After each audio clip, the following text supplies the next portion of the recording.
Close your eyes. The past is about to speak. When you think of ancient Rome, you might imagine noble senators in brilliant white togas, their voices echoing through grand marble forums as they debate the fate of the world. You see sprawling villas with serene, sun-dappled courtyards, where philosophers contemplate the nature of virtue. But for the vast majority of people living under Roman rule, life was not a series of elegant statues and profound speeches. It was a noisy, chaotic, and often desperate scramble for survival in a city that simmered like a pot left too long on the fire. For most, the home was a cramped, dark room in a teetering tenement block that smelled of smoke, dampness, and the collected humanity of 100 other families. Honestly, given the lack of plumbing, privacy, and personal space, you probably wouldn't last a day. As our story begins tonight, I'd love to know where you're listening from and what time it is for you. Drop a comment and let me know. It's always a pleasure to see how far these sleepy stories travel. Let the past sing you to sleep. Now dim the lights, maybe turn on a fan for that soft background hum, and let's ease into tonight's journey together. The first thing you are aware of is not light, but sound. It's a low, rhythmic scraping from the floor above you, the sound of a neighbor dragging a wooden stool across the packed earth floor. It's a familiar sound, the one that tells you morning is here, or at least, the version of morning that exists in the perpetual twilight of this building. Your eyes open to a darkness that is only slightly less absolute than the one you were just sleeping in. There are no windows in your small room, no cheerful shafts of dawn to greet you. There is only a single, high opening near the ceiling that vents into a central air shaft, a grimy tunnel that carries smells and sounds far better than it carries light. From it, you can already smell the smoke from someone's breakfast fire, a scent laced with the sharper, more acrid smell of burning charcoal. You are lying on a straw-stuffed mattress laid directly on the floor. The straw has been there for a long time, and it has compressed into a lumpy, unforgiving mat that seems to find every bone in your back. The wool blanket covering you is coarse and heavy, smelling faintly of lanolin, damp and sleep. You push it aside and sit up, the cool air of the room raising small bumps on your skin. You can feel the grit on the floor beneath your bare feet, a fine layer of dust and city grime that is impossible to ever fully sweep away.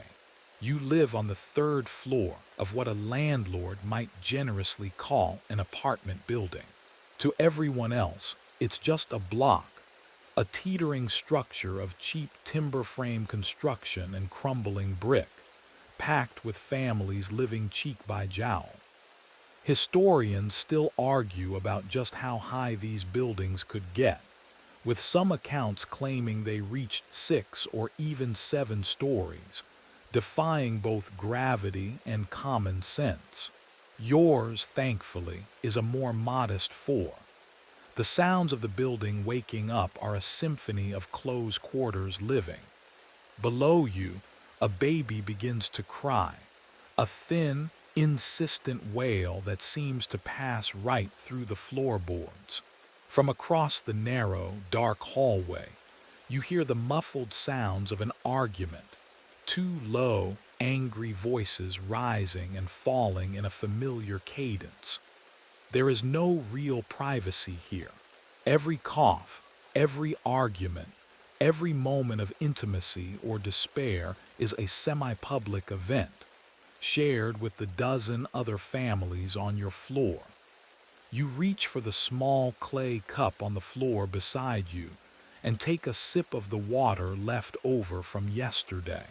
It's tepid and has a flat, slightly metallic taste from the jug it was stored in. There is no running water this high up. All the water for drinking, cooking, and the minimal washing you can manage has to be hauled up 3 flights of stairs from the public fountain down the street. It's a task that makes you think twice about every single drop you use. You stand and pull on your tunic, the only garment you own besides the one you reserve for special occasions. It's made of rough, undyed wool, patched at the elbow and frayed at the hem. It's functional, durable, and does little to protect you from the morning chill. As you dress, your stomach gives a low grumble, a reminder of last night's meager meal of bread and a few olives. The bread, like all bread from the local baker, was gritty. It's a common complaint, a quirk of the milling process where tiny particles of the stone grinding wheels flake off into the flour. You've grown so used to it that bread without that sandy texture would probably feel strange. There are no Yelp reviews for the local baker, no health department to inspect the millstones. You eat what you can get and you're grateful for it. Today is an important day. Today, you begin a process that is vital to your small family's finances, a task that is both an art and a foul necessity. You are going to make fish sauce, not the cheap, watered-down stuff sold to the masses, but a batch of the good, potent condiment that can fetch a decent price. A sauce that will be the flavor foundation of your meals for the next year. It's a project that requires a strong stomach, a tolerance for truly epic smells, and a journey into the very heart of the city's commerce. But first, you must get there. You must navigate the building itself, which is its own kind of challenge. You open your wooden door, which groans on its leather hinges, and step into the dim, narrow corridor. The air here is even thicker, heavy with the combined smells of too many people living in too little space. Smoke, unwashed bodies, stale cooking odors, and the faint, ever-present scent of chamber pots waiting to be emptied. You join the slow trickle of residents heading for the stairs. The stairwell is steep and treacherous, the wooden steps worn smooth and concave in the middle from generations of footfalls. There is no handrail, only the grimy plaster wall to steady yourself against. As you descend, you have to press yourself against the wall to let a woman pass, her arms laden with a heavy water jug, her face set in a mask of concentration. No one speaks. There's a silent understanding among the residents in the morning, a shared sense of tired resolve as everyone begins the daily struggle. The building is a living thing, groaning and settling around you, its wooden beams creaking as if in protest of the weight they bear. It's a testament to a strange kind of human resilience. This ability to carve out a life inside a structure that feels like it could collapse in the next strong wind.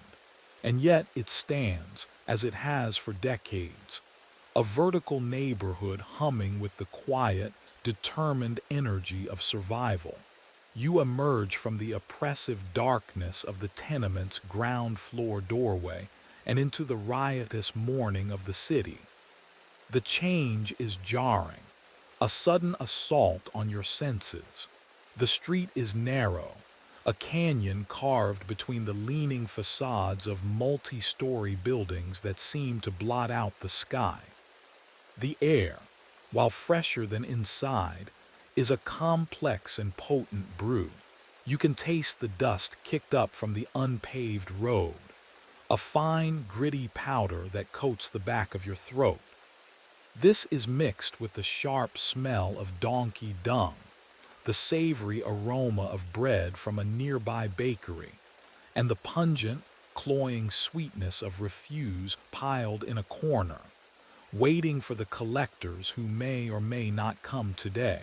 There is no organized garbage collection system as you might know it. Waste management is a haphazard affair, a combination of private contractors who service the wealthy and the public, indifferent to everyone else. The street is already a torrent of humanity. People surge in both directions, a river of bodies navigating a channel cluttered with obstacles. You have to watch your every step. The ground is uneven, a patchwork of dirt, gravel, and the occasional large, flat paving stone, a relic of some long-forgotten civic project. Puddles of murky, stagnant water from last night's rain fill the deeper ruts, and you carefully skirt them, knowing they contain a stew of unknown and unpleasant things. A speeding litter, carried on the shoulders of 4 sweating men, barrels through the crowd. "Make way! Make way!" One of them shouts, his voice rough. People scatter like startled birds, pressing themselves against the walls to avoid being knocked over by the curtained box carrying some unseen wealthy person. You feel a momentary flash of resentment. For them, the city is something to be carried over, its filth kept at a distance. For you, it is something to be waded through. You join the flow of pedestrians heading toward the main thoroughfare. The noise is a physical presence, a constant layered roar that presses in on you from all sides. It's the rumble of wooden cart wheels on stone, the sharp cries of vendors hawking their wares, the braying of a stubborn mule, the endless chatter of a dozen different conversations, and the distant, rhythmic sound of a blacksmith's hammer. There is no zoning in this part of the city. A small, smoky forge can be right next to a laundry, which is next to a tavern, which is built into the ground floor of your apartment block. Life and commerce are tangled together in a messy, vibrant, and deafening knot. You pull your thin wool cloak a little tighter around you, not for warmth, but as a flimsy shield against the press of the crowd. As you turn onto a wider, paved street, the scene becomes even more chaotic. This is a major artery, and it is choked with traffic. Heavy supply wagons, drawn by teams of massive oxen, inch their way forward, their drivers cracking whips and shouting curses. Men with handcarts piled high with amphorae of wine or oil struggle to find a path, their faces grim with effort. You see children darting through the chaos, their movements nimble and quick, some on errands, others simply taking advantage of the confusion to try and snatch a piece of fruit from an unattended stall. There's a raw, untamed energy to it all, a sense of a city operating at the very edge of its capacity. One shocking tidbit of Roman life is the sheer danger of its traffic. Legal texts from the period are full of cases involving collisions, injuries, and deaths caused by carts and animals.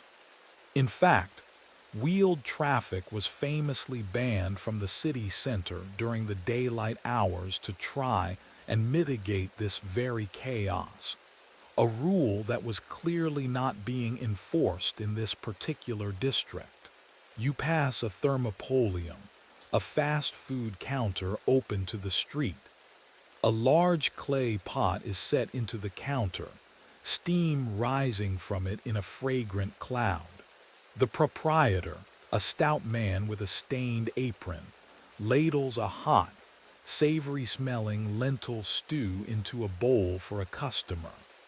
The sight and smell make your stomach ache with a sharp pang of hunger, but you have no coin for such luxuries this morning.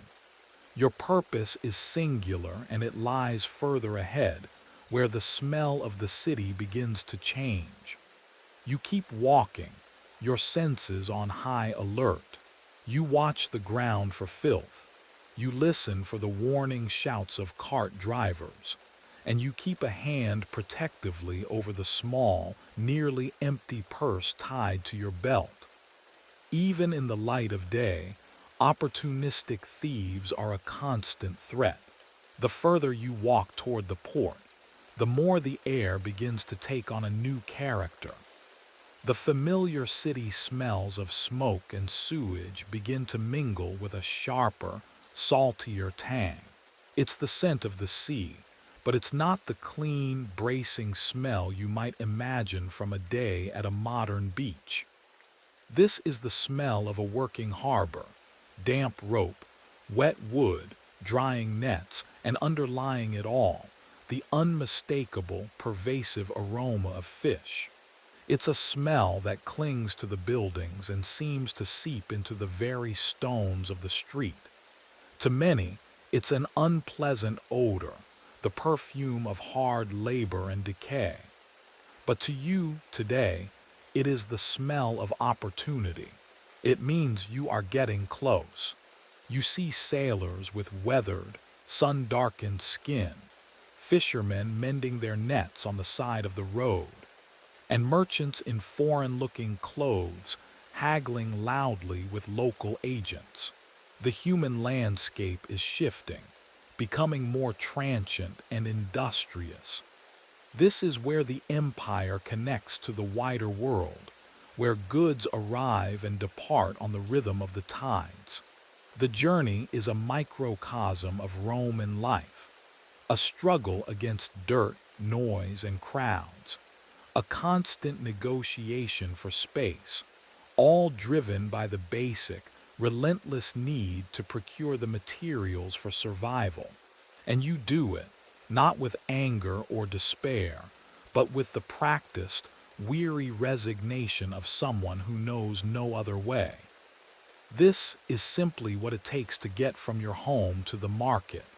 As you draw nearer to the docks, the ground becomes slick and muddy, coated with a permanent layer of fish scales that shimmer with a dull, silvery light.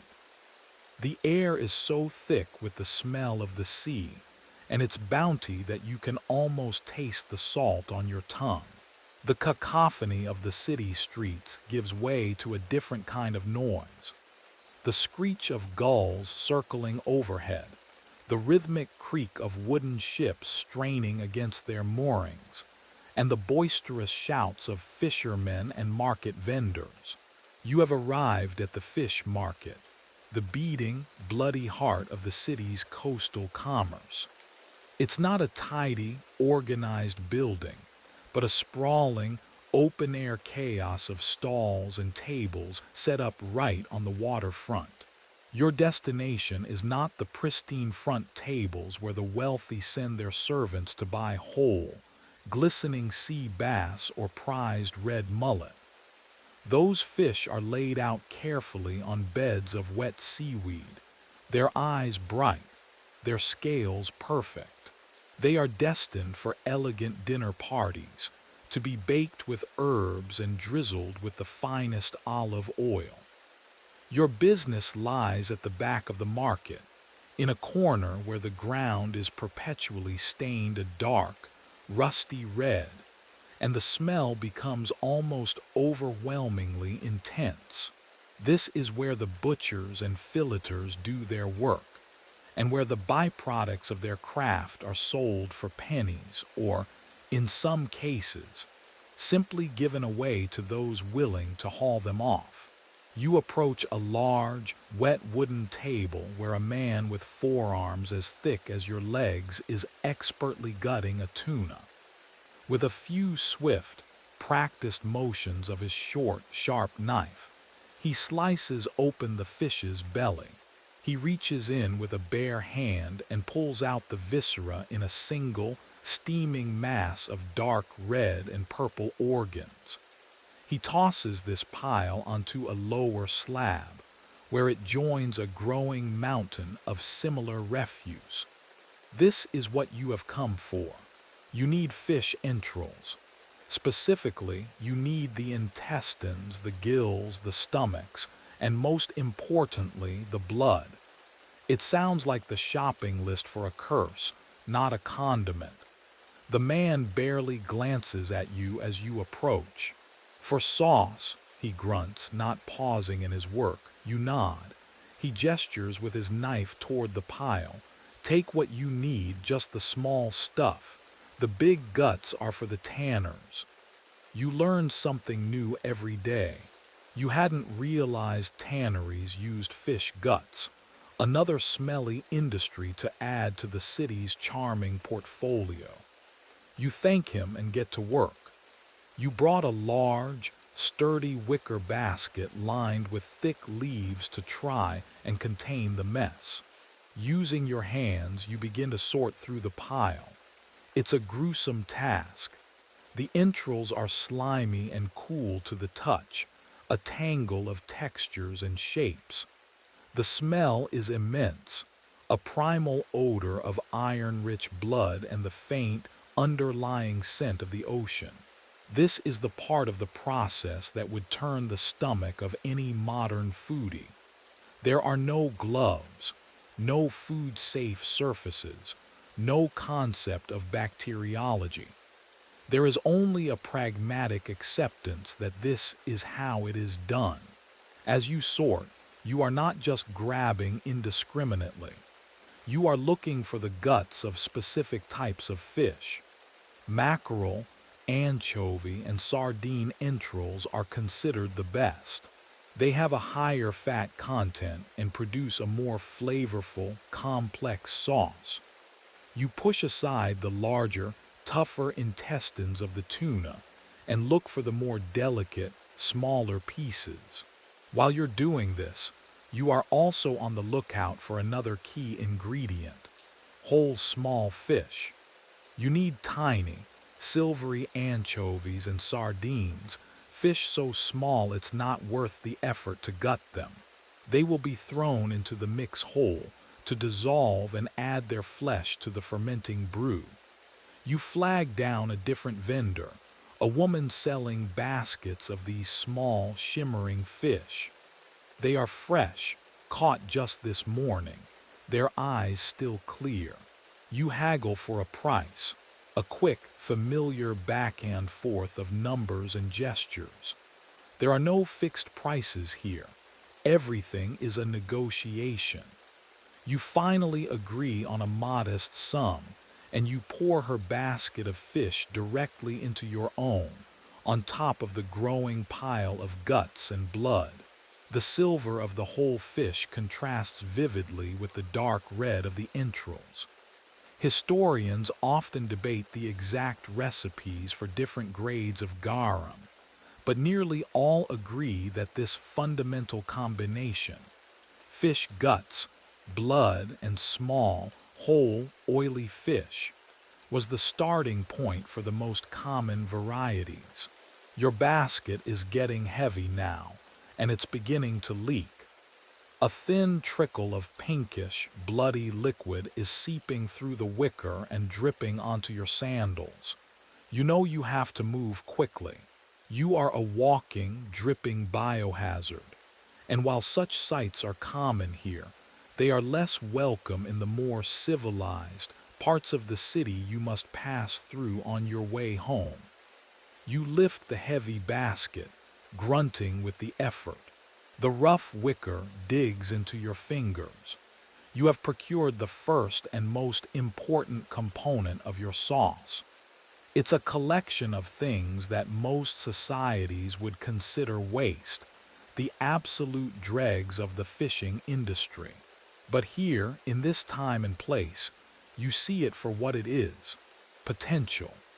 It is the raw, unrefined essence of the sea, a treasure trove of protein and flavor waiting to be unlocked by the slow, relentless magic of salt and sun. You give a final nod to the fish butcher, who has already moved on to another massive fish, his knife a silver blur. He is a key, if uncelebrated, part of an enormous economic chain. His waste product is your raw material. His refuse is the foundation of a condiment that will travel in clay jars, called amphorae, to the furthest corners of the Roman world, flavoring the meals of soldiers on distant frontiers and nobles in their country villas.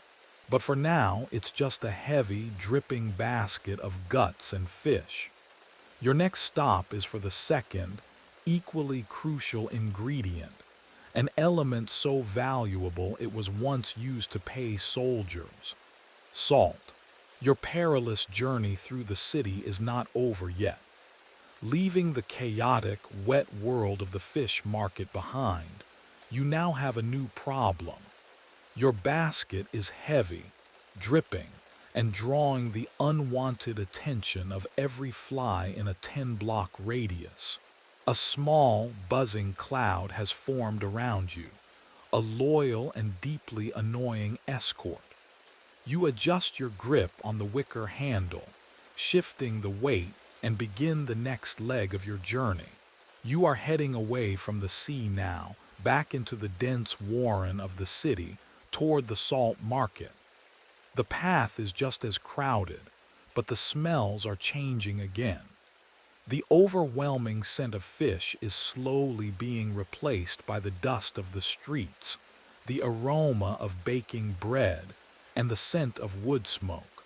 You try to walk quickly, ignoring the looks of distaste from other pedestrians as they give your dripping, fly-covered basket a wide berth.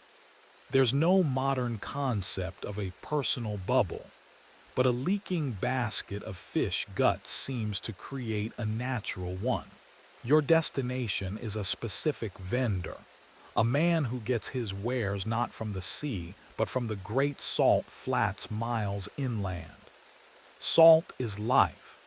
It preserves food, it seasons meals, it's used in medicine and religious rituals. Its importance cannot be overstated. The word salary itself is believed to derive from the Latin word for salt, reflecting the time when soldiers were paid in rations of this precious mineral. Securing a good supply of pure, clean salt is just as important as selecting the right fish parts. Bad salt, full of dirt and other impurities, can ruin the entire batch of sauce, wasting months of work and a significant investment. The salt vendor's stall is not like the others. It's drier and cleaner. Instead of piles of produce or slabs of meat, he has large, coarse sacks and carefully stacked blocks of a grayish-white mineral. The air here has a dry, clean, almost sterile smell to it. The vendor is an old man, his skin weathered and wrinkled like a dried apple. He sits on a low stool, watching the world go by with an air of calm patience. His product doesn't spoil. He can afford to wait. "Looking for sauce salt?" he asks as you approach, his eyes crinkling at the corners. It's clear your basket announces your intentions better than any words could. You nod, setting the heavy basket down for a moment to give your arms a rest. "The usual?" he asks. You confirm, and he gestures to a large, open sack filled with coarse, gravelly crystals of salt. This is not the fine, white, iodized powder of a modern kitchen. This is rock salt, mined from the earth, and it's full of other minerals that give it a grayish tint and a more complex, potent flavor. The price of salt is high. It represents a significant portion of the cost of making your fish sauce. You untie the small purse from your belt and carefully count out the worn bronze and copper coins. The transaction is slow and deliberate. Every coin is inspected. There's a constant worry about counterfeit or shaved coins, a primitive form of currency debasement where people would shave off a tiny sliver of precious metal from the edge of a coin before passing it on. This is one of those relatable pain points of history.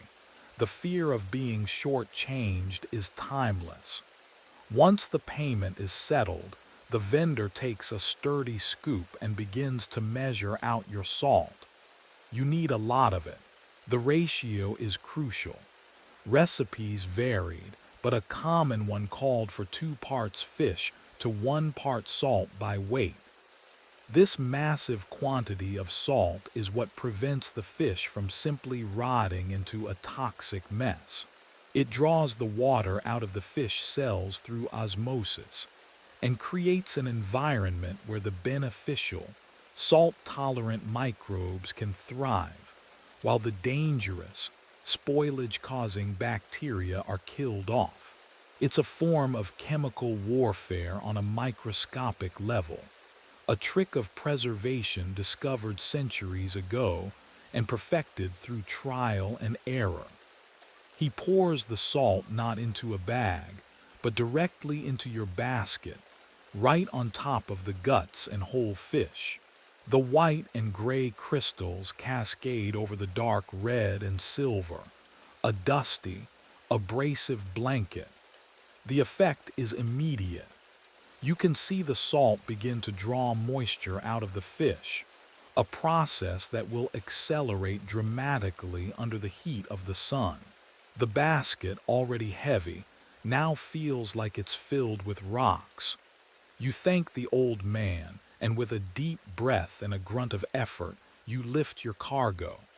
The journey home will be even more of a struggle. As you retrace your steps through the city, the basket feels twice as heavy. Your arms ache, and the muscles in your back are screaming in protest. You have to stop every few hundred feet to rest, setting the basket down and shaking the feeling back into your numb fingers. People in the street now give you even stranger looks. Your basket is no longer just dripping with blood. It's now also leaving a small trail of gritty salt. You are a one-person environmental contamination event. This is the unglamorous reality behind so many ancient products. We see the final, sealed amphora in a museum, but we don't see the back-breaking labor, the filth, and the sheer physical exertion required to create its contents. There is no home delivery, no shopping cart, no convenient packaging. There is only the strength of your own body. You finally, mercifully, arrive back at the doorway of your tenement building. The final challenge awaits, hauling this monstrously heavy, smelly, dripping basket up 3 flights of rickety stairs. You take a deep breath, brace yourself, and begin the slow, arduous ascent. Each step is a careful, deliberate movement. You hug the basket close to your body to keep it balanced, ignoring the foul liquid that is now soaking into the front of your tunic. The climb feels endless. The sounds of your neighbors, which were a distant symphony this morning, are now an intimate, close-up portrait of life. You hear a mother singing a lullaby, the clatter of pottery, the low murmur of conversation through a thin wall. By the time you reach your floor, you are drenched in sweat and your arms are trembling with exhaustion. You have the raw materials. You have the fish and the salt. But the work has only just begun. The next stage involves preparing the place where the magic and the stench will happen. You don't take the basket into your small living quarters. That would be unthinkable. The smell alone would make the room uninhabitable within an hour, not to mention the mess. Instead, You carry it past your doorway and up one final, even more precarious flight of stairs. This ladder-like staircase leads to the one luxury your tenement building offers: a flat roof. Up here, under the vast, open sky, the world feels different. The roar of the city is muted to a distant, constant hum, and a breeze, smelling of the sea and the sun, offers a welcome respite from the stale air of the floors below. The roof is a communal space, a patchwork of packed earth, cracked tiles, and wooden planks. It's where people hang their laundry, where children play when the streets are too dangerous, and where neighbors gather on warm evenings to gossip and escape the suffocating heat of their rooms. It is also, for your purposes, an industrial workspace. You are not the only one who uses the roof for production. In one corner, a neighbor has a small loom set up. In another, you can see the faint scorch marks where someone operates a tiny, illegal forge at night. This rooftop is a testament to the ingenuity of the urban poor, a shared space adapted for 100 different needs. Today, a significant portion of it will become your fermentation station. Your first task is to prepare the vats. These are not gleaming stainless steel tanks. They are large, wide-mouthed ceramic pots, a type of pottery known as a dolia. They stand about waist high, with thick walls and a rough, unglazed finish. You own 3 of them, and they are your most valuable possessions after your loom. You inherited them from your mother, who inherited them from hers. They are cracked and chipped in places, showing the signs of generations of use, but they are still watertight. Sourcing such large pots would be a major expense. A potter would have to construct them by hand, a laborious process, and firing something so large in a kiln is a risky endeavor. One crack, and the whole thing is ruined. Historians find fragments of these massive pots all over the Roman world, evidence of the widespread production of everything from wine and olive oil to this pungent fish sauce. The pots are currently empty, save for a layer of dust and a few dried leaves that have blown in. They need to be cleaned. You use the last of the water you hauled up this morning, pouring it into the first pot and scrubbing the inside with a bundle of rough twigs. There is no soap. Your goal is not sterilization in the modern sense, a concept that doesn't exist, but simply to remove the visible grime. You scrub away the dirt from the previous year's production, and as you work, the faint, phantom smell of old fish sauce rises from the ceramic, a ghost of batches past. You can feel the rough texture of the unglazed clay under your makeshift brush. It's a porous material, and you know that over the years, it has absorbed the essence of its contents. These pots are seasoned, much like a modern cast-iron skillet, but with the memory of fermented fish instead of bacon. After scrubbing all 3 pots, you tip them over to pour out the dirty water, which runs in a muddy stream across the roof before finding a crack to drip through, likely onto a neighbor's laundry hanging on the floor below. There are no apologies. It's an expected consequence of rooftop living. You then set the pots upright in the sunniest part of the roof, a spot that gets direct, baking sunlight from mid-morning until late afternoon. The sun will dry them quickly and, in the minds of the people of your time, purify them with its heat. Now, you turn your attention back to the basket. The salt has already worked a dramatic transformation. The whole fish are beginning to look desiccated. their skins wrinkled. The entrails have released a surprising amount of bloody, briny liquid, which has pooled at the bottom of the basket, dissolving the salt into a thick, gritty slurry. The flies are still with you, a buzzing, persistent halo. You drag the heavy basket over to your prepared pots. The stage is set. You have the raw ingredients and you have the vessels. The next step is the most crucial and in many ways the most stomach-turning.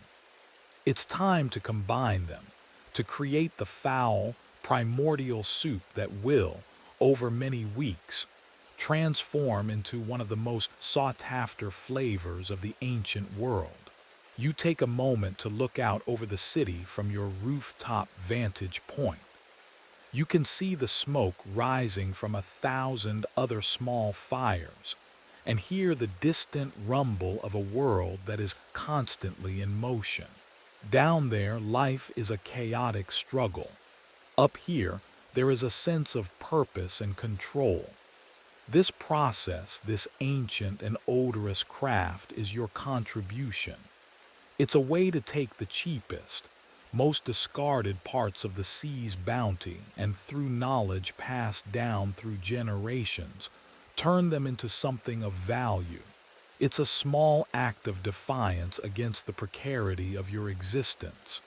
There's no insurance, no social safety net, no guarantee that your work will pay off. A sudden plague of flies, a week of unexpected rain, or a cracked pot could ruin everything. But you proceed with the quiet confidence of experience. You are not just mixing fish guts in a pot.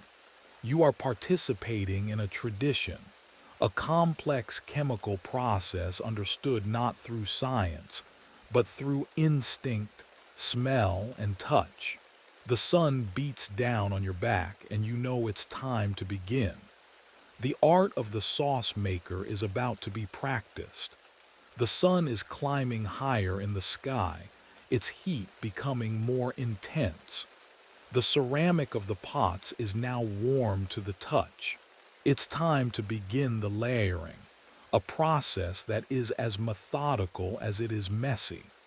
You kneel beside the first pot, the rough texture of the rooftop scraping against your knees. You reach into the basket with both hands and pull out a dripping, heavy scoop of the fish and salt mixture. The sensation is unpleasant. The slurry is cold, gritty and slimy all at once. The sharp edges of the salt crystals scratch against your skin, while the fish parts feel unnervingly soft. You drop the first layer into the bottom of the pot. It lands with a wet, heavy sound. Then you reach back to the salt vendor's sack, which you laboriously hauled up here with the basket. You take a scoop of the pure, dry salt and sprinkle it generously over the layer of fish. This is the rhythm of the work. A layer of the fish and guts mixture, then a layer of pure salt back and forth, like making a truly horrifying lasagna. The layers are not thick, perhaps only a few inches each. The goal is to ensure that every part of the fish is in direct contact with a high concentration of salt. Any pockets or gaps could create a space for the wrong kind of decay to begin, leading to rot instead of fermentation. As you work, your hands and arms become coated in a thick, pinkish paste of blood, fish bits, and salt. The smell is immense. It's the raw, metallic scent of blood mixed with the sharp, oceanic funk of the entrails and the clean, mineral smell of the salt. It's a powerful, almost violent aroma that seems to clog your throat and nose. You have to breathe through your mouth, trying not to gag. This is not a job for the faint of heart or the weak of stomach. It's a visceral, hands-on process that blurs the line between cooking and butchery. There's a strange, almost scholarly debate among food historians about the exact consistency of this initial mixture. Was it a watery slurry or a drier, more heavily salted mash? The answer likely depends on the region, the desired quality of the final product, and the personal recipe of the maker. Yours is a moderately wet mix, a family tradition you trust. You continue this layering process, moving from the first pot to the second, and then the third, distributing the contents of your basket evenly among them. The work is physically demanding. You are constantly bending, scooping, and lifting. Your back, already sore from the morning's hauling, begins to protest with a dull, steady ache. The sun is beating down relentlessly, and sweat drips from your brow, stinging your eyes. You pause to wipe your forehead with the back of your arm, leaving a grotesque, sticky smear across your skin. You feel a small, grim satisfaction in the work. Each layer is a step closer to the final product. Each scoop of salt is an investment in preservation, a ward against spoilage. Once all the fish and a significant portion of the salt have been distributed, you add the final touch.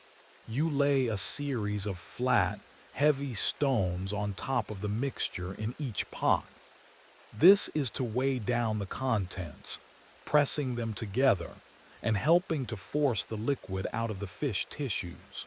It also helps to keep the solids submerged under the brine that will soon form, preventing the top layer from being exposed to the air, which could lead to mold. Now, with the pots filled and weighted, the most passive, and in some ways most difficult, part of the process begins. The weight. You cover the tops of the pots, not with airtight lids but with loose-fitting wooden planks.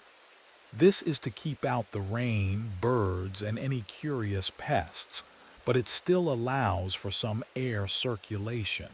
The microbes that will perform the fermentation need oxygen, but too much exposure is a bad thing. It's a delicate balance, learned through generations of trial and error. There's no instruction manual, no cooking blog with 5-star reviews to guide you. There is only the inherited knowledge that says, this is how it is done. You stand up, your knees cracking in protest, and survey your work. 3 large ceramic pots sitting in the sun, filled with a foul-smelling concoction of fish guts and salt. To an outsider, it would look like you were preparing to dispose of hazardous waste. But you see the beginnings of liquid gold. You know that inside those pots, a silent, powerful transformation is about to begin. The salt will draw the water from the fish, creating a super-concentrated brine. In this brine, enzymes from the fish's own digestive tract will begin to break down the proteins and fats, essentially digesting the fish from the inside out. This process, called autolysis, is the key. The fish isn't rotting. It's dissolving into a rich, complex soup of amino acids, the very building blocks of flavor. You clean your hands and arms as best you can with a rag and the last of your water. The smell, however, will linger on your skin for days, a constant, faint reminder of your work. It's the professional perfume of the garum maker. You are tired. Your body aches from the physical labor. But as you look at the 3 pots sitting silently on the rooftop, you feel a sense of accomplishment. The most physically demanding and gory part is over. Now, you must surrender control to the elements, to the sun, the air, and the invisible world of microbes. Your role shifts from one of active labor to one of patient observation. All you can do now is wait and endure the smell. The days that follow settle into a new rhythm, one dictated by the sun and the slow alchemical process happening in the clay pots on your roof. The waiting has begun, and it is an exercise in patience and sensory endurance. This is not a set it and forget it recipe. The mixture needs to be tended to daily. Every morning, after your meager breakfast of that same gritty bread, you make the climb to the roof. Your first task is to stir the vats. You remove the wooden planks and are greeted by a wave of scent that is evolving daily. The initial raw, bloody smell has begun to deepen and transform into something else, something intensely pungent and complexly fishy. It's a smell that announces itself with authority, a funky, powerful aroma that is, to be blunt, breathtakingly awful to the uninitiated. You take a long wooden paddle, a tool used only for this purpose, and you plunge it into the thick, gritty slurry. You stir each pot thoroughly, from the bottom up. The purpose of this is twofold. First, it ensures that the salt remains evenly distributed, preventing any one area from becoming less saline and therefore vulnerable to spoilage. Second, it aerates the mixture, which, as we now know, encourages the growth of the specific halophilic, salt-loving bacteria that are essential to the fermentation process. To you, it's not about bacteria. It's about making sure it works right. The feel of the paddle is your guide. At first, the mixture is thick and coarse, full of distinct solids. But as the days turn into weeks, you feel a change. The larger pieces of fish begin to break down, the flesh dissolving, the small bones softening. The slurry becomes smoother, more homogeneous, a thick, brown, soupy mash. The sun is your primary tool. The vats are left in direct, baking sunlight for as long as possible. The heat accelerates the enzymatic process, speeding up the breakdown of the fish proteins. A typical fermentation period in the hot Mediterranean summer would be 2 to 3 months. It is a long, slow cook, powered by the sky.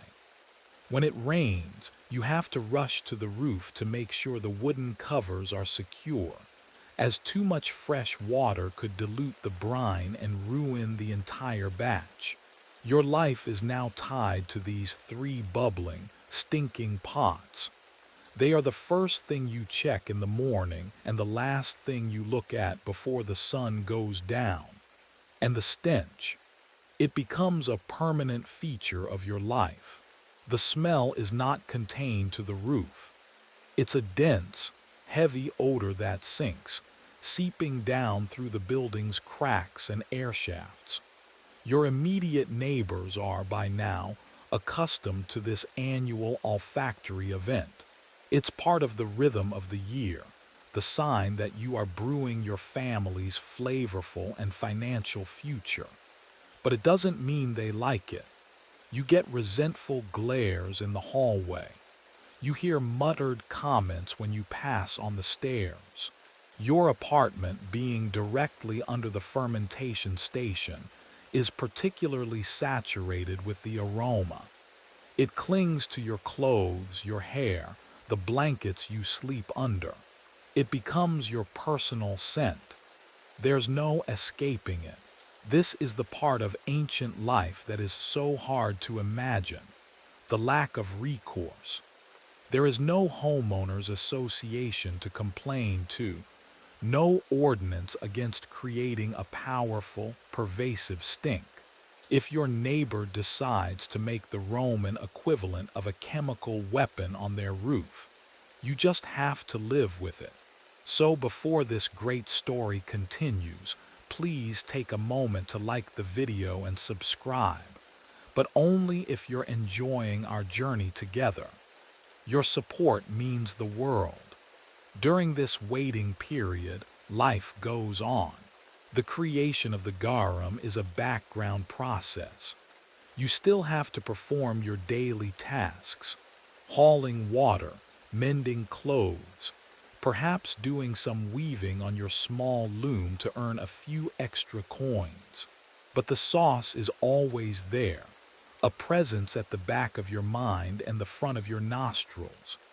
Sometimes you'll see your neighbors on the roof, carefully hanging their laundry as far away from your pots as possible, their noses wrinkled in distaste. It's a silent, ongoing negotiation of shared space. One of the great historical tidbits is the sheer scale of this industry. While you are a small, artisanal producer, there were massive garum factories, particularly in places like Spain and North Africa. Archaeologists have uncovered the ruins of these facilities, with vast courtyards lined with huge, stone-lined fermentation vats, some of which could hold thousands of gallons. The smell from one of these industrial sites must have been legendary, capable of being detected from miles away. It's a strange thing to imagine. A city where one of the primary pillars of its economy is based on producing a smell that would be considered an environmental disaster today. You watch the contents of the pots change color, from a pinkish red to a deep, murky brown. You see the liquid level rise as the salt and enzymes draw more and more fluid out of the fish solids. You are witnessing a process of controlled decay, a culinary art that rides the fine line between preservation and putrefaction. It requires a strong stomach, a tolerance for social friction, and an unshakable faith in the process. This period of waiting is not passive. It is a time of vigilance, of tending, and of enduring. It's a testament to human resilience, not in the face of a dramatic battle or a natural disaster, but in the face of a slow, mundane, and profoundly smelly reality. You are not just waiting for food. You are waiting for a transformation, for the foul to become the flavorful, for the raw to become the refined.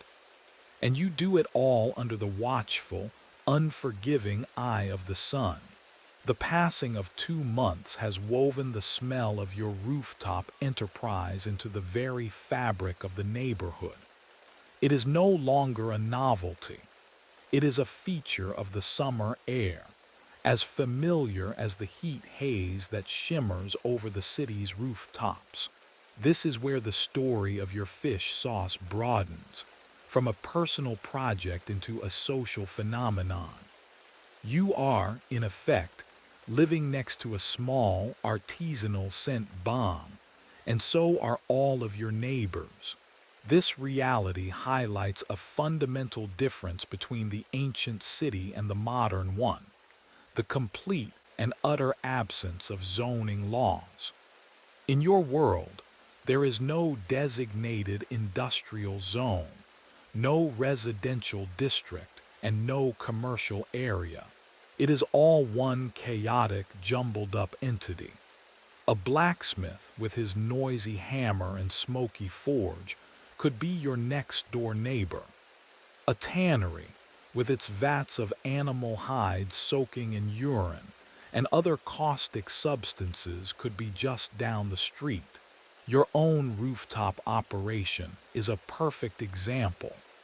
While it provides for your family, it imposes a significant sensory burden on everyone within a certain radius. Life in a Roman tenement is a constant, unavoidable immersion in the lives and smells of others. You experience this social friction firsthand. The woman who lives across the hall from you now makes a great show of holding a cloth over her nose whenever she sees you. The family below you has started burning a cheap, acrid incense in their room, a futile attempt to mask the pervasive fishy odor that seeps through their ceiling. You can smell their incense mingling with your fish sauce, creating a new, even more bizarre aroma in the hallway. It's a silent war of smells. There are no direct confrontations. Openly complaining would be a breach of the unspoken code of tenement life. Everyone is struggling. Everyone has their own noisy, messy, or smelly way of getting by. To complain about your neighbor's livelihood would be to invite scrutiny of your own. So, the tensions simmer beneath a surface of weary tolerance. One afternoon, as you are stirring the vats, the man who lives on the floor above you comes onto the roof to collect his drying tunic. He is a stonemason, a large man with hands calloused and permanently gray with dust. He walks over to your station, a place most neighbors actively avoid. He doesn't hold his nose. He looks into one of the pots, his face unreadable. The contents are now a deep brown, bubbling slowly in the heat, the fish solids almost completely dissolved into a thick, uniform sludge. "Almost ready," he says, his voice a low rumble. It's not a question. It's a statement from someone who has seen this process his entire life. You nod. "Another few weeks," you reply. He grunts, a sound of acknowledgement. "My wife's been asking. She says her cooking's not the same without the good stuff." This small interaction is a reminder that while the smell is a nuisance, the product is a necessity. He is not just a disgruntled neighbor. He is also a future customer. His comment is a tacit acknowledgement of your skill and the quality of your product. This is a key aspect of this small-scale urban production. You are not just making sauce for some anonymous market. You are making it for your community. Your reputation is built year after year, batch after batch, on the rooftops and in the kitchens of this single, teeming building. This is microeconomics at its most personal. Academics sometimes speculate about the social dynamics of these tenement buildings. Were they dens of conflict and misery, or were they vibrant, supportive vertical villages? The truth is likely somewhere in between. They were places of immense hardship and friction, but also of interdependence and shared resilience. Your neighbor might hate the smell of your sauce making for 3 months of the year, but he also knows that your high-quality sauce will make his family's bland diet of grains and vegetables palatable for the next 9. This complex web of mutual need and annoyance is what holds the social fabric of the building together. You think about the alternative. The truly massive Garum factories were located outside the city centers for a reason. Their smell would have been intolerable on an industrial scale. Pliny the Elder, a Roman author and naturalist, famously described the finest garum as being made from a specific type of mackerel in the factories of Cartagena, in modern-day Spain.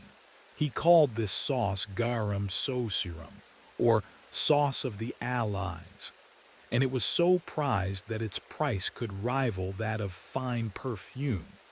What you are making is a humble, domestic version of that luxury product, but the principle is the same. The smell is the price of flavor. You finish stirring the last pot and replace the wooden cover. As you straighten up, your back aching from the stooping, you look out over the city again. You are one of thousands of small-time artisans. each contributing their own unique noise and smell to the great, chaotic symphony of the city. From this rooftop, you can see the evidence of countless other livelihoods. The weaver's laundry, the potter's chimney, the baker's smokestack. Your fish sauce smell is just one note in this complex chord. It is the scent of your family's survival, a potent announcement to the world that, despite the hardship and the squalor, you are enduring. You are not just surviving. You are creating something that others desire, something that brings a spark of savory joy to the daily grind. The smell may be a bomb, but it's a bomb that explodes into flavor. The day you've been waiting for finally arrives. 3 months have passed since you first layered the fish and salt in the vats. The relentless summer sun has done its work. The last few weeks have been a period of watchful waiting, of judging the readiness of the sauce not by a calendar, but by a combination of signs that you know by instinct. The bubbling in the vats has slowed to a near standstill. The color of the mixture has deepened to a rich, dark, reddish brown, the color of old leather. And the smell, while still profoundly powerful, has matured. The raw, rotten fish edge has mellowed, replaced by a complex, savory, and almost nutty aroma. It's still not a scent that one would call pleasant, but it now smells like food. It smells like it's ready. Today is the day you will strain the first liquid, the precious fluid known as liquamen. This is the finest quality product of your labor, the Roman equivalent of extra virgin olive oil. It is the pure, filtered essence of the fermented fish, the most potent and flavorful, and therefore the most valuable. The process requires a delicate touch and specialized equipment. You bring a large, clean basket with a very fine weave to the rooftop, along with another empty, clean amphora, a tall clay jar with a narrow neck, perfect for storing the finished product. You place the finely woven basket over the mouth of the empty amphora. This basket will act as your sieve. The weave is tight enough to trap the solid sludge and any remaining small bones, but loose enough to allow the precious liquid to drip through. There's no cheesecloth, no sterile filters. This basket, painstakingly woven by hand, is the height of filtration technology available to you. Any small bits that get through are just part of the product. With great care, you begin to ladle the fermented mash from the first pot into the basket. It's a slow, painstaking process. You don't dump the whole vat at once. That would overwhelm the filter and make a mess. You pour one ladleful at a time, letting the liquid drain through before adding the next. The first drops begin to fall into the amphora below. They are not a murky brown like the sludge, but a surprisingly clear, amber-colored liquid. It catches the sunlight and gleams like honey or fine wine. This is the liquid gold you have been working towards.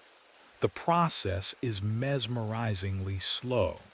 A thin, steady stream and then a patient drip, drip, drip of amber fluid. The air is thick with a concentrated, savory scent. It's a moment of truth. As the amphora slowly begins to fill, you feel a sense of profound relief and satisfaction. It has worked.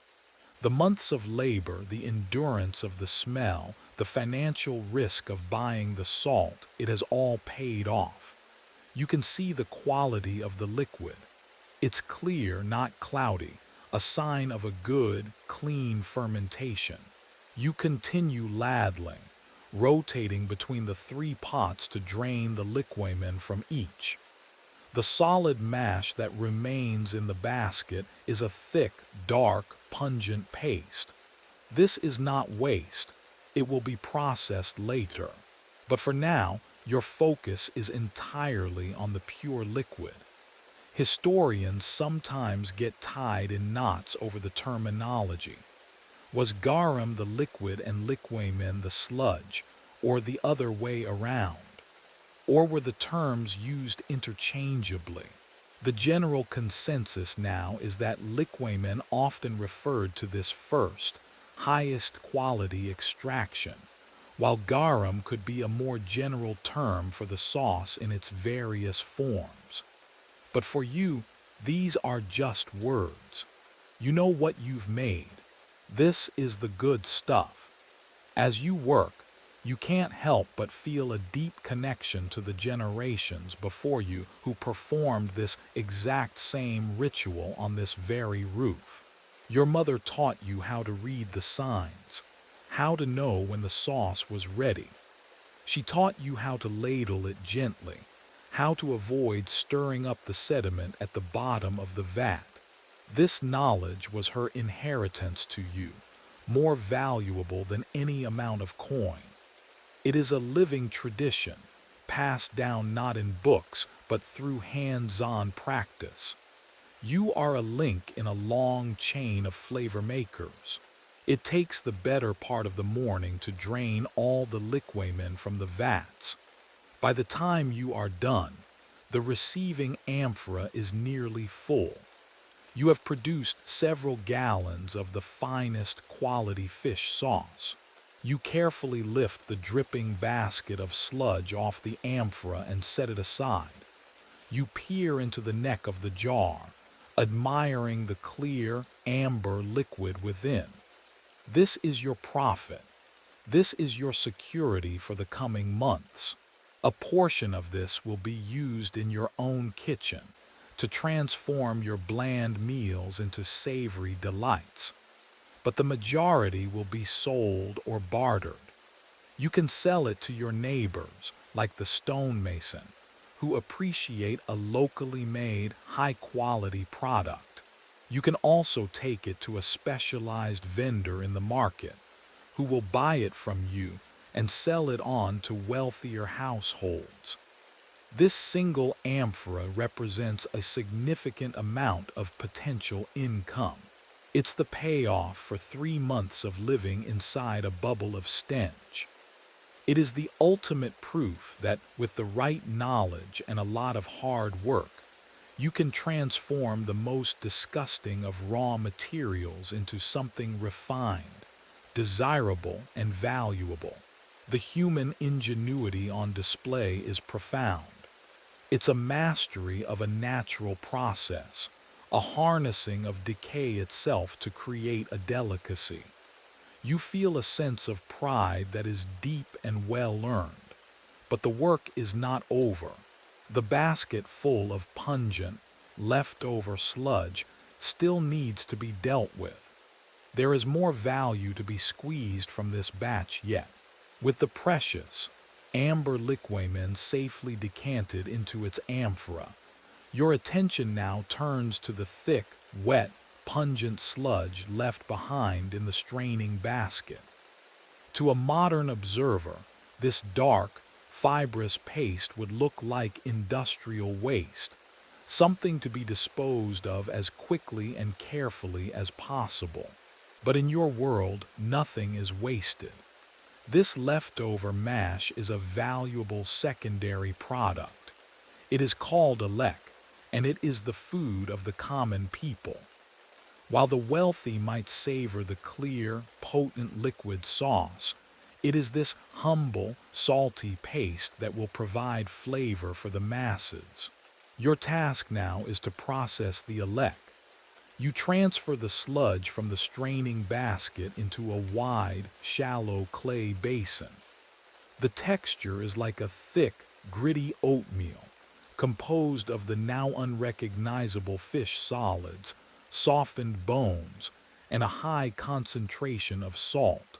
It is still saturated with the savory liquid, but it's too thick to pass through the fine filter. The goal is to press it, to squeeze out every last drop of flavorful liquid, and to create a more concentrated, storable paste. You don't have a screw press like those used for olives or grapes. Your technology is much simpler. You use your hands and a flat, heavy stone. You spread the elec in an even layer in the basin. Then you begin to knead and press it with your knuckles, much like you would knead bread dough. The friction and pressure release more of the liquid, which pools in the bottom of the basin. The smell is still incredibly strong, a thick, earthy, fishy aroma that clings to the air. As you work the paste, you can feel the tiny, softened bones crunching under your fingers. It's a strangely tactile experience. After kneading it for a while, you place the heavy, flat stone on top of the mash, using its weight to slowly and steadily press out the remaining liquid over the next hour. While you wait, you collect this secondary liquid. It's cloudier and darker than the first-run liquamen, with more suspended solids. This is a lower-grade fish sauce. It doesn't have the clarity or the refined flavor of the first pressing, but it is still potent and highly useful. You pour this second-run sauce into a smaller, less valuable clay jug. This jug won't be sold to a discerning merchant. It will be kept for your own daily use in the kitchen, or perhaps traded with a close neighbor for a loaf of bread or a handful of vegetables. It's a perfect example of product tiering, an ancient economic practice born of necessity. You have your premium product liquamen, and your standard, everyday product, the second-run liquid. Once the pressing is complete, you are left with the final product, the elec paste itself. It is now a much drier, denser mass. This paste is essentially a flavor concentrate, a potent umami bomb. A small dab of it could be stirred into a pot of boiling grains or a vegetable stew to give it a powerful, savory, salty kick.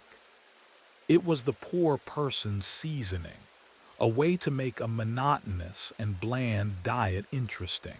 Soldiers on the campaign would carry small pots of elec, as it was stable, nutritious, full of protein and minerals, and an easy way to flavor their rations. For you, this paste is a staple food. You will store it in a small, covered crock in your larder, and it will last for months. You carefully scoop the finished elec paste into its designated storage pot. The work is finally, truly, almost done. You have successfully taken one basket of fish guts and turned it into 3 distinct, valuable products: a premium, clear liquid sauce, a secondary, everyday liquid sauce, and a potent, long-lasting flavor paste. This is the very definition of nose-to-tail eating, or in this case, guts-to-sludge processing.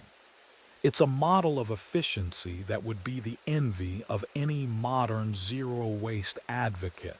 This process of creating different grades of products is well documented.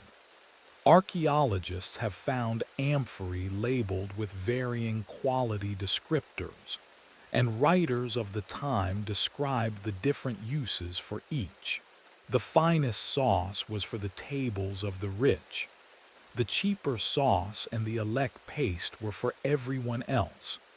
It's a stark reminder of the rigid social hierarchy of the Roman world, a hierarchy that was reflected even in its condiments. The flavor on a senator's tongue was literally different from the flavor on a legionary's. You take a moment to clean your tools, the paddle, the basin, the pressing stone, and the vats themselves. You scrub the now empty fermentation pots, preparing them for storage until next year. The rooftop, for the first time in 3 months, is beginning to lose its signature scent, which is now contained within your sealed jars and crocks. The air feels strangely clean, almost empty. As you finish your cleanup, you feel a deep sense of accomplishment. You have completed the cycle. You started with waste and ended with wealth, or at least with security. You have filled your larder and created a product that will bring in much needed income. It was a process that was grueling, smelly, and socially awkward, but its successful conclusion is a triumph of skill, patience, and tradition. The final step in this culinary journey, however, is not in production but in application. Soon, you will take your newly crafted flavor and put it to the ultimate test, the family dinner.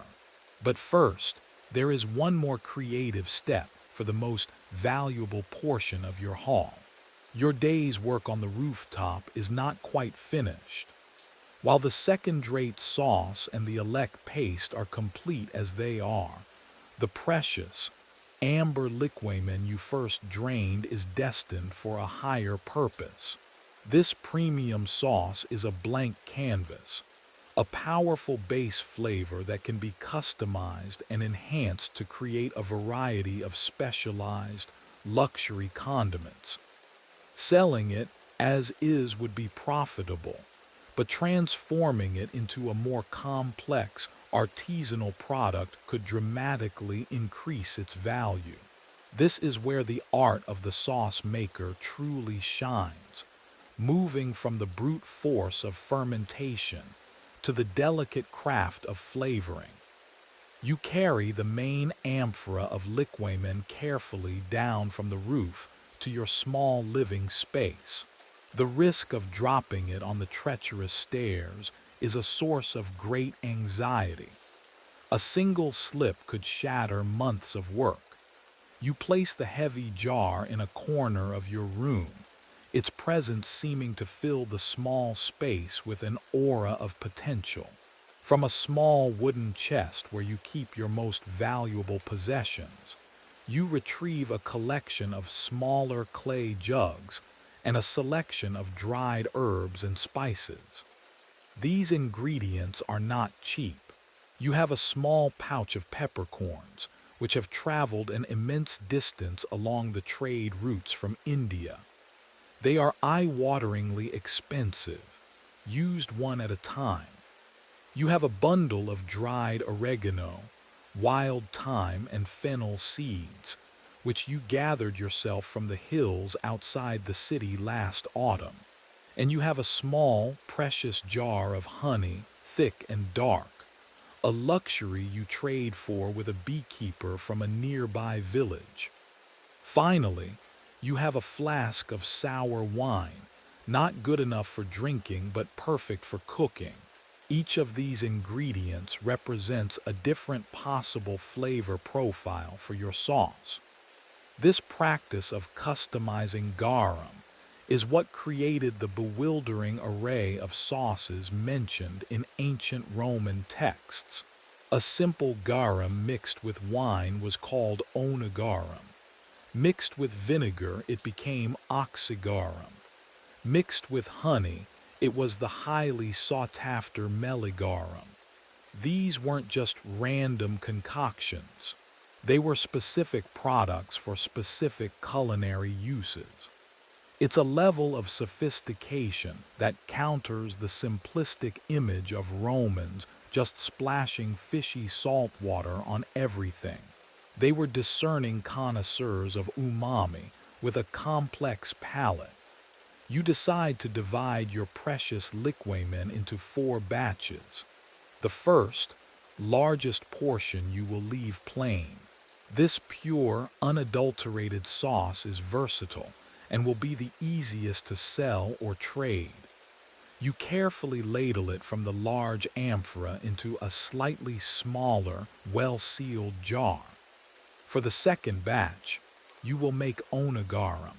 You pour a measure of the liquamen into a mixing bowl and slowly stir in the sour wine.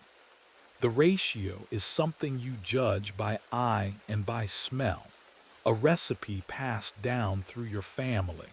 The wine cuts through some of the fishiness of the sauce, adding a layer of acidic brightness. The resulting mixture is a little thinner and has a sharper, more fruity aroma. This sauce would be perfect for deglazing a pan or for dressing cooked vegetables. For the third batch, you will create a spiced version. You take your mortar and pestle, another treasured kitchen tool, and grind a few precious peppercorns with a generous pinch of dried oregano and fennel seeds. The act of grinding releases their essential oils, filling your small room with a beautiful, aromatic cloud of scent that does a valiant job of masking the underlying fishiness. You mix this fragrant powder into another portion of the liquamen. This creates a sauce that is not just salty and savory, but also warm, pungent, and herbaceous. This would be a perfect marinade for a piece of grilled meat or a more robust fish. It is a more complex and chaffy product, one that could fetch a higher price from a discerning buyer. There's a quiet debate among scholars whether these additions were made by the primary producer like you, or by the end user in their own kitchen. The evidence suggests both were common, with large-scale producers making standardized varieties, and small-scale artisans like you creating unique house blends. The final, smallest, and most luxurious batch will be Garum. You take the thick, dark honey and gently warm it